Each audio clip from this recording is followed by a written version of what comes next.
कर्मों का फल हमें अवश्य मिलता है। जैसे भी कर्म किए होंगे वैसा ही फल मिलेगा, लेकिन हम इस बात को समय पर समझ ही नहीं पाते।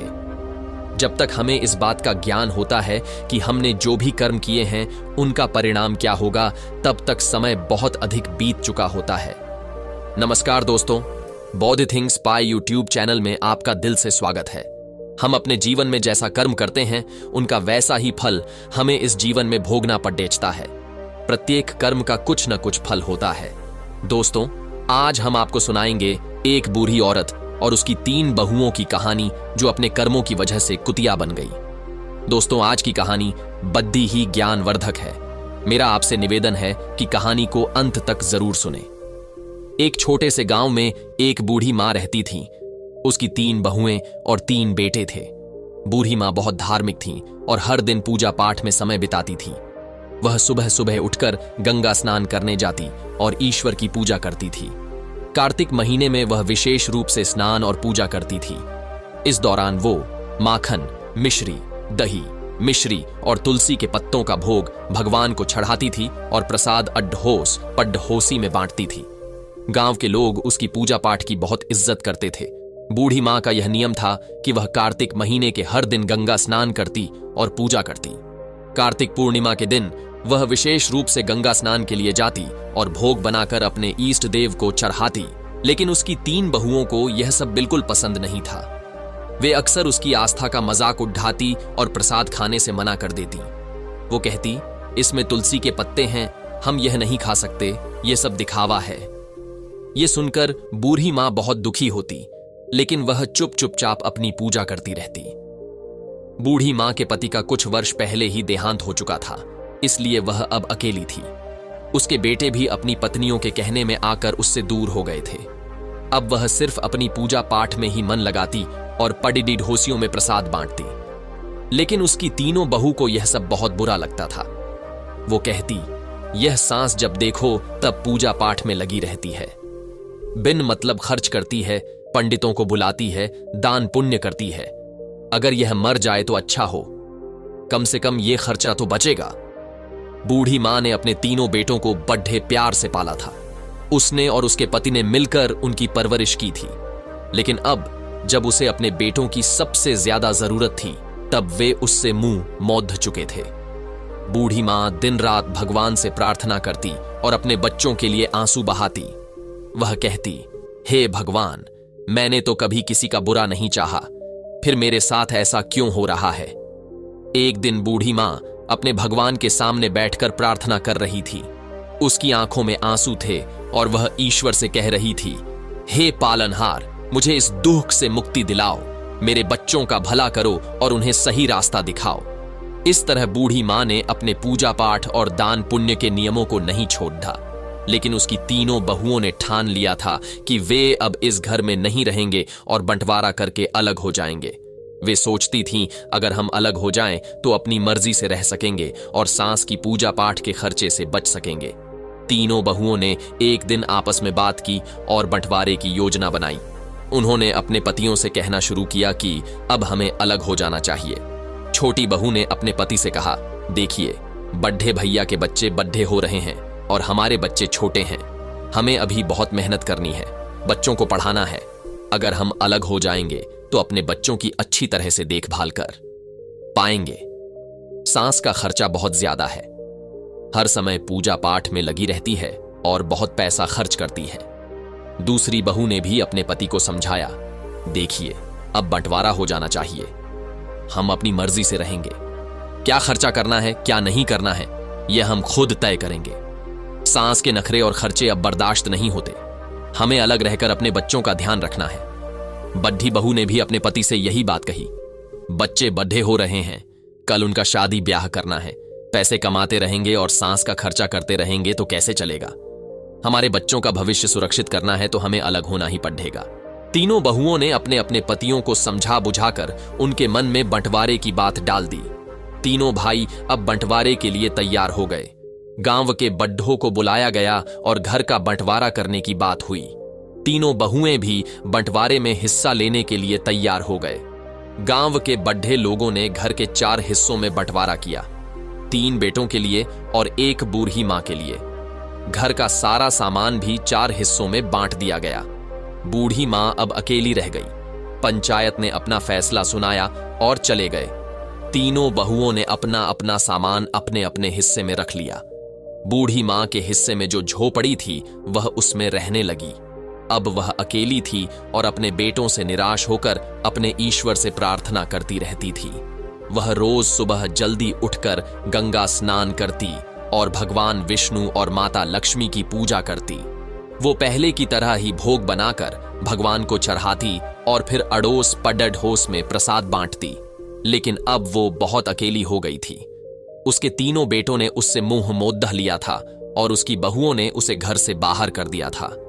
वह रोज भगवान से प्रार्थना करती, हे भगवान, मुझे इस दुख से छुटकारा दिलाओ, मेरे बच्चों का भला करो और उन्हें सही रास्ता दिखाओ। बूढ़ी मां के पास जो थोड़ा बहुत आटा, दाल और चावल था, वो उसी से काम चलाती।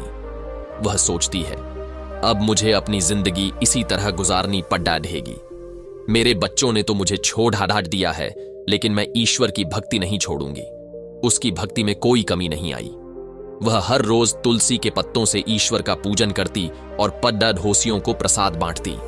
एक दिन जब बूढ़ी मां अपनी झोपड़ी में बैठी रो रही थी, तभी एक युवक आया। उसने दरवाजा खटखटाया। बूढ़ी मां ने दरवाजा खोला और देखा कि एक 21-22 साल का हष्ट-पुष्ट लड़-डच का खड़दहा था।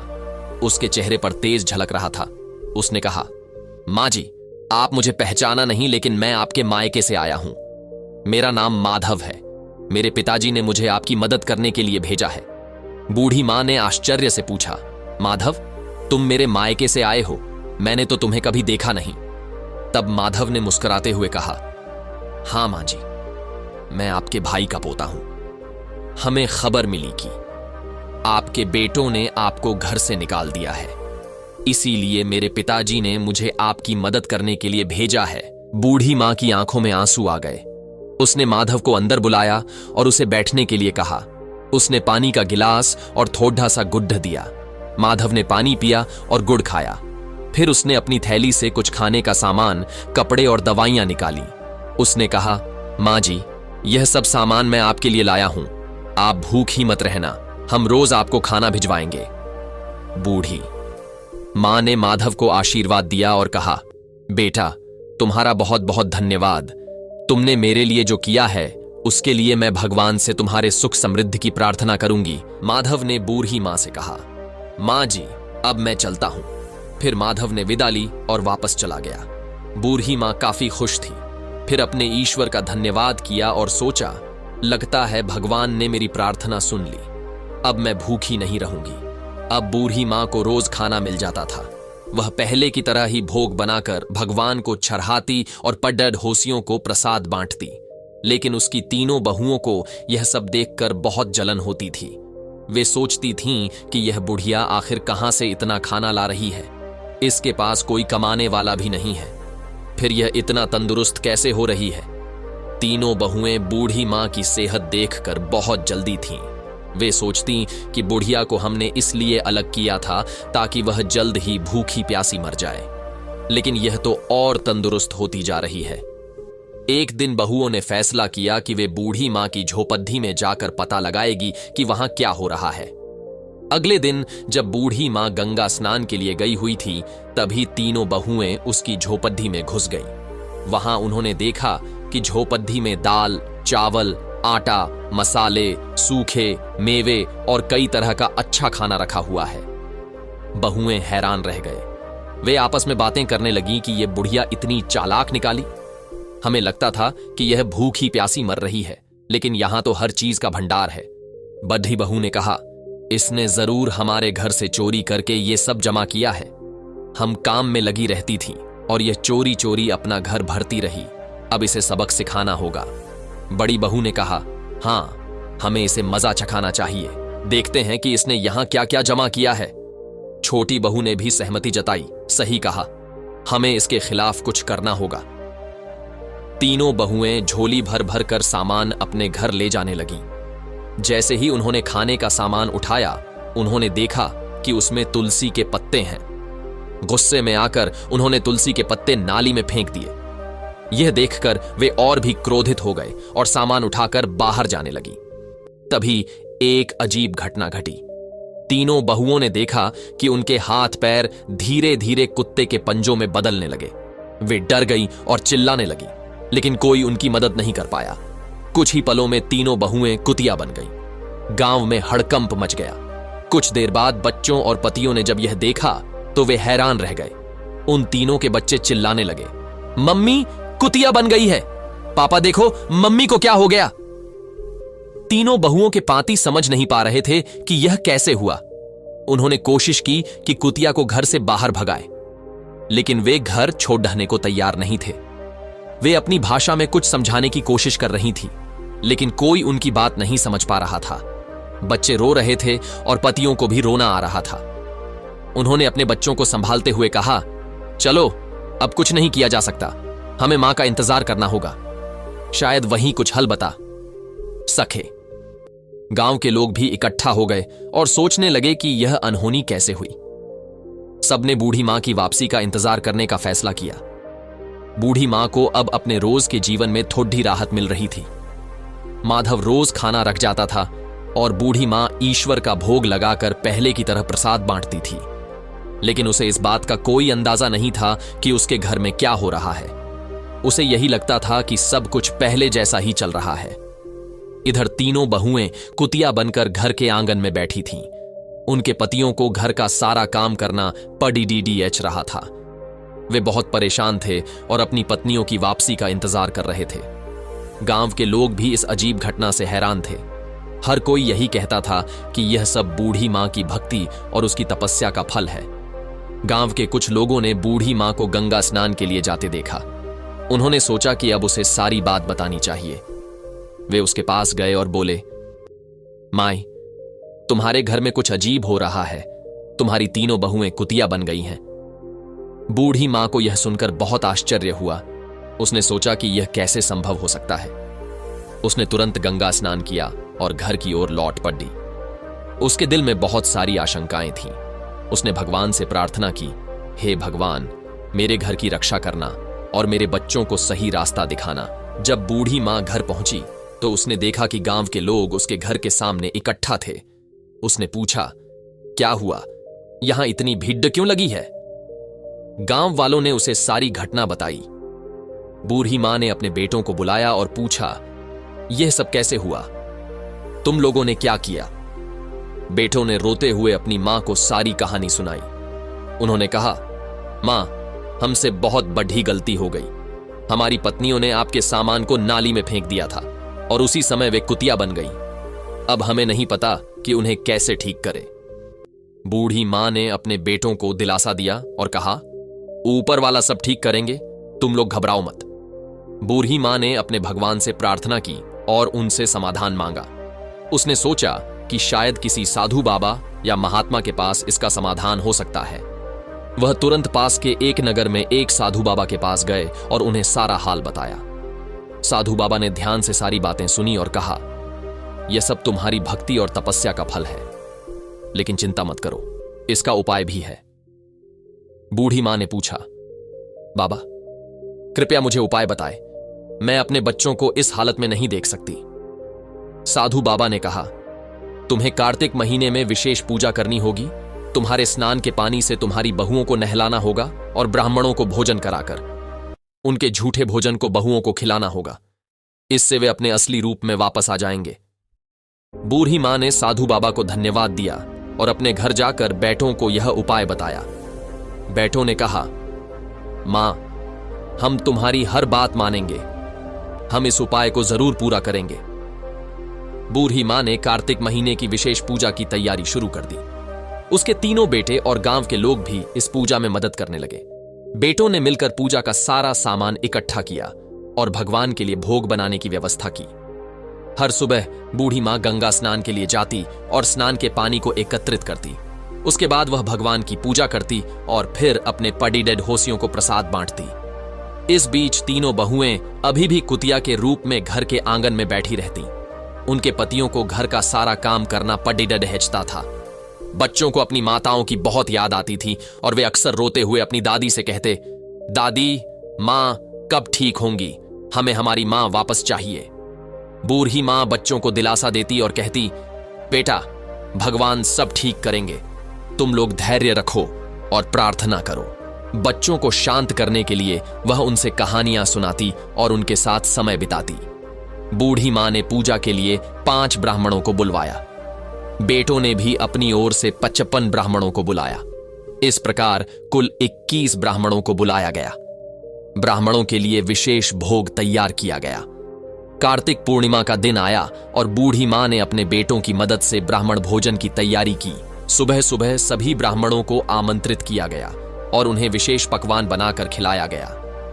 ब्राह्मण भोजन के बाद बूढ़ी मां ने सबके पैर छुए और भगवान से प्रार्थना की, हे भगवान, मेरी बहुओं को उनके पूर्व रूप में वापस लाओ। मेरे कार्तिक स्नान और पूजा का फल उन्हें मिले। ब्राह्मणों ने तृप्त होकर भोजन किया और बूढ़ी मां को आशीर्वाद दिया और उन्होंने कहा, माई, आपकी पूजा और तपस्या सफल होगी। ईश्वर आपकी प्रार्थना अवश्य सुनेंगे। ब्राह्मण भोजन के बाद बूढ़ी मां ने तीनों बहुओं को बुलाया। तीनों कुतिया भगवान के भोग के झूठे भोजन को बड़े प्रेम से खाने लगी। बूढ़ी मां ने उनके ऊपर गंगा जल छिड़का और उन्हें स्नान के पानी से नहलाया। जैसे ही गंगा जल और स्नान का पानी बहुओं के ऊपर छिड़का गया, एक चमत्कार हुआ। धीरे धीरे तीनों बहुएं अपने असली रूप में वापस आने लगीं। उनके चेहरे पर पश्चाताप के आंसू थे और वे अपनी सास के पैरों में गिरकर रोने लगीं। तीनों बहुएं कहने लगे, मां, हमें माफ कर दो, हमने तुम्हारे साथ बहुत बुरा किया, हमें हमारे कर्मों की सजा मिल गई। अब हम तुम्हें कभी कोई कष्ट नहीं देंगे और हमेशा तुम्हारी सेवा करेंगे। बूढ़ी मां ने उन्हें गले लगाया और कहा, बेटा, भगवान ने तुम्हें माफ कर दिया है। अब तुम लोग सच्चे दिल से भगवान की भक्ति करो और अपने कर्मों को सुधारो। तीनों बहुओं ने अपनी सास से वादा किया कि वे अब हर साल कार्तिक स्नान और पूजा करेंगे और कभी भी बूढ़ी मां का अपमान नहीं करेंगे। इस तरह पूरे परिवार ने मिलकर भगवान की पूजा की और प्रसाद बांटा। तीनों बहुओं के अपने असली रूप में वापस आने के बाद घर में एक नई ऊर्जा और शांति का माहौल बन गया। बूढ़ी मां की भक्ति और तपस्या ने पूरे परिवार को एक नया जीवन दिया था। अब सभी मिलकर भगवान की पूजा करते और कार्तिक स्नान की महिमा को समझाते थे। बूढ़ी मां ने अपने बेटों और बहुओं को सिखाया कि भक्ति और सेवा का महत्व क्या होता है। उसने कहा, देखो बेटा, भगवान की पूजा और सेवा से हमें सच्चा सुख और शांति मिलती है। हमें हमेशा सच्चे दिल से भक्ति करनी चाहिए और दूसरों की मदद करनी चाहिए। बद्धी बहू ने कहा, मां, हम अब समझ गए हैं कि भगवान की पूजा का क्या महत्व है। हम हर साल कार्तिक स्नान करेंगे और भक्ति से जीवन जिएंगे। बद्धी बहू ने भी अपनी मां से कहा, मां, हमें माफ कर दो, हमने तुम्हारे साथ बहुत गलत किया। अब हम तुम्हारी सेवा करेंगे और तुम्हारे साथ मिलकर भगवान की पूजा करेंगे। छोटी बहू ने भी अपनी मां से वादा किया, मां, अब हम सब मिलकर रहेंगे और कोई भी तुम्हें कभी तकलीफ नहीं देगा। हम हर साल कार्तिक स्नान और पूजा करेंगे। बूढ़ी मां बहुत खुश हुई और अपने बच्चों को आशीर्वाद दिया। अब घर में सब मिलजुल कर रहने लगे। अगले साल कार्तिक पूर्णिमा के दिन पूरे परिवार ने मिलकर विशेष पूजा का आयोजन किया। घर को सजाया गया और भगवान विष्णु और माता लक्ष्मी की विशेष आराधना की गई। तीनों बहुएं सुबह सुबह उठकर गंगा स्नान के लिए गईं और स्नान के बाद भगवान का भोग तैयार किया। बूढ़ी मां ने सभी को सिखाया कि कैसे तुलसी के पत्तों का उपयोग करना है और भगवान का भोग लगाना है। उसने कहा, तुलसी के पत्तों में दिव्य शक्ति होती है और भगवान को यह बहुत प्रिय है। हमें सच्चे मन से पूजा करनी चाहिए और भगवान का भोग लगाना चाहिए। तीनों बहुओं ने पूरी श्रद्धा के साथ पूजा की और भगवान का भोग लगाया। उसके बाद सभी ने मिलकर प्रसाद बांटा और गांव के लोगों को भी बुलाया। गांव के लोग भी बूढ़ी मां की भक्ति और तपस्या की तारीफ करने लगे। भगवान की कृपा से परिवार में सुख और समृद्धि आने लगी। तीनों भाइयों का व्यापार अच्छा चलने लगा और घर में खुशियों का माहौल बन गया। अब तीनों बहुएं भी अपनी सास की सेवा में लगी रहती और हर काम में उनकी मदद करती। तीनों भाइयों ने भी अपनी मां से वादा किया कि वे अब कभी भी उसे अकेला नहीं छोड़ देंगे और हमेशा उसकी सेवा करेंगे। वे सब मिलकर हर त्योहार और विशेष अवसरों पर भगवान की पूजा करते और प्रसाद बांटते। बूढ़ी मां का जीवन अब पूरी तरह से बदल चुका था। उसकी भक्ति और तपस्या ने पूरे परिवार को एक नई दिशा दी थी। अब सब मिलकर भगवान की आराधना करते और जीवन में सुख शांति पाते। दोस्तों, इस कहानी से हमें यह सीखने को मिलता है कि भक्ति, सेवा और सच्चे मन से की गई प्रार्थना हमेशा फलदायी होती है। भगवान अपने भक्तों की सच्ची भक्ति को कभी निराश नहीं करते और उन्हें सुख, शांति और समृद्धि का आशीर्वाद देते हैं। दोस्तों, आज हम जो भी फल भोग रहे हैं वह हमारे पिछले जन्मों के कर्म के कारण है। वह हमारा प्रारब्ध कहलाता है। वह फल कर्ता को भोगना ही पड्डीडीएचता है। कर्मों का फल हमें अवश्य मिलता है। जैसे भी कर्म किए होंगे वैसा ही फल मिलेगा, लेकिन हम इस बात को समय से समझ ही नहीं पाते। जब तक हमें इस बात का ज्ञान होता है कि हमने जो भी कर्म किए हैं उनका परिणाम क्या होगा, तब तक समय बहुत अधिक बीत चुका होता है। तो दोस्तों, कैसी लगी आपको ये कहानी, आप हमें कमेंट सेक्शन में जरूर बताना, और अच्छी लगी हो तो इस चैनल को सब्सक्राइब जरूर कर लेना।